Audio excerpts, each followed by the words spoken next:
আগামী 21, 22, 23 ফাল্গুন ইসালে সওয়াব কোথায় বলেন তো? ফুরফুরা দরবার শরীফ। কোথায়? ফুরফুরা দরবার শরীফ। আগামী 21, 22, 23 ফাল্গুন এবছর পবিত্র রমজানুল মোবারক মাসে পড়েছে, সেটাও আবার রহমতের পর্বের ভিতরে। জোরে বলে যে 5, 6, 7ই রমজান, 5, 6, 7ই রমজান, 21, 22, 23 ফাল্গুন ইসালে সওয়াব। দাদা পীরের কবুলিয়াতের ইসালে সওয়াব যাবো তো নাকি ইনশাআল্লাহ?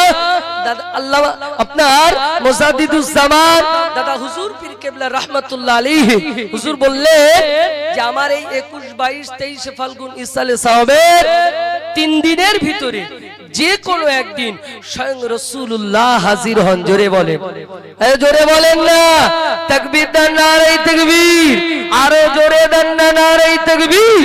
সিলসিলায়ে হক মুজাদ্দিদুজ জামান, সিলসিলায়ে হক মুজাদ্দিদুজ জামান, মাসলাকে মুজাদ্দিদুজ জামান, মাসলাকে মুজাদ্দিদুজ জামান, নারে তাকবীর।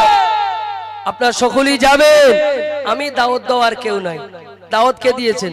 স্বয়ং দাদা হুজুর দাওয়াত দিয়ে গেছেন। আপনারা থানার মেহমান, আমি গুনাহগার, সেই বাগানের একজন নগণ্য খাদেম হিসাবে একটু স্মরণ করে দিচ্ছি, যাবেন।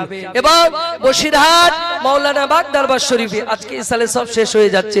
হুজুরের হাতে, নিজ হাতে প্রতিষ্ঠিত মাদ্রাসা আমিনিয়া মাদ্রাসার ইসালে সওয়াব প্রথম রোজা থেকে রবিবার, সোমবার, মঙ্গলবার যদি সুযোগ হয় একটু দোয়া নিয়ে আসবেন। ওলির দরবারে একটু যাবেন, দোয়া নিয়ে আসবেন।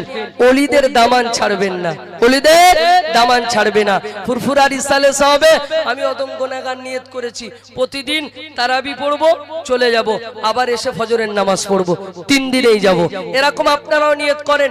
আপনারা খাটাখাটনির মানুষ, অন্তত একটা দিন হাজরি দেবেন, একটা দিন একটু দোয়া নেবেন, চেষ্টা করবেন আখিরি দিন, শেষ দিন গিয়ে আখিরি দোয়াটা নিয়ে বাড়িতে আসা। কারণ যে ইসালে সওয়াব কবুলিয়াতের ইসালে সওয়াব। আল্লাহ আমাদেরকে সকলকে আপনার দাদা পীরের ওই ইসালে সওয়াবে যাওয়ার মতো তৌফিক দান করেন।